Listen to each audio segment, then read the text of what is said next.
Doktor, about insulin resistance. So ano ho ba ito and paano po ito naiuugnay sa pre-diabetes? Okay. Maganda na nga na may awareness ngayon kasi usually ang mga tao nagpapacheck na lang ng sugar kapag may nararamdaman. So, meron parang yung tinatawag na insulin resistance, siya pa yung una bago sa pagiging pre-diabetic. So, pag nag-check ka ng sugar, normal siya. Pero it does not mean hindi ka insulin resistant. So, ang problem po sa insulin resistant, siya yung precursor of you leading to pre-diabetes and diabetes. Okay, so, and ito doktora, siguro we've been talking about insulin resistance. Siguro lecture na natin ng kaunti ang ating mga viewers. Ano ba si insulin? Gaano ba siyang kahalaga? And then, bakit pag sinabing resistant, nako, dito na pwedeng maging pre-diabetic? Yes. Yeah. So, basically kasi yung katawan natin, lahat ng kakainin natin nagiging sugar. So, hindi totoo na konti lang ako kumain ng rice, konti lang ako kumain ng sweets, hindi ako magiging diabetic. But so, basically, the basic form ng katawan natin is sugar. So, basta marami, nagiging sugar siya. So, you could imagine the easiest way para ma-explain si diabetes and insulin resistance.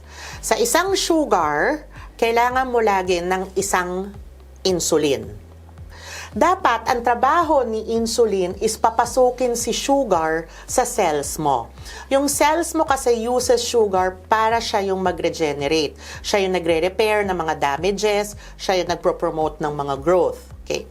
So, you could imagine si insulin para siyang susi. Para pumasok si sugar sa cell, kailangan mo ng susi, kailangan niya buksan yung cell para pumasok si sugar. Ay, parang pinto, di ba? Hindi mo mabubuksan. Without Pero dapat, the susi. Yes, okay. Yes po. So, ang nangyayari, so kung kunwari, marami kang sugar, walang insulin, hindi siya papasok. So, lahat sila nasa dugo lang. That's why tumataas. Parang yung sa pintuan, lahat ng tao nasa labas. Okay? So, sa umpisa kasi, enough naman po yung sugar at yung susi para sa cell. Tama yung ratio nila. Opo. Ngayon, pag insulin resistant, ang nangyayari, imagine niyo po yung padlock or imagine niyo yung keyhole, kunwari, kinakalawang siya. So, hindi na effective na nabubukas nung susi yung lock. So, yun yung what we call insulin resistant.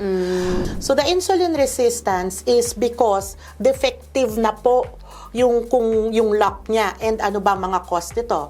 Imagine mo, let's say, ang padlock na iwan mo sa ulan, nagkakalawang. So, kunwari, you're gaining weight, pwedeng nababalutan ng taba yun. Okay. So, bakit siya nagiging precursor to pre-diabetes or diabetes? Sa umpisa kasi, mag-produce yung lapay mo ng insulin. Yun nga lang, parang factory, kung ang capacity niya ay 100 insulin lang at hindi pa rin nauubos si sugar, nasisira yung lapay if it works beyond yung capacity niya.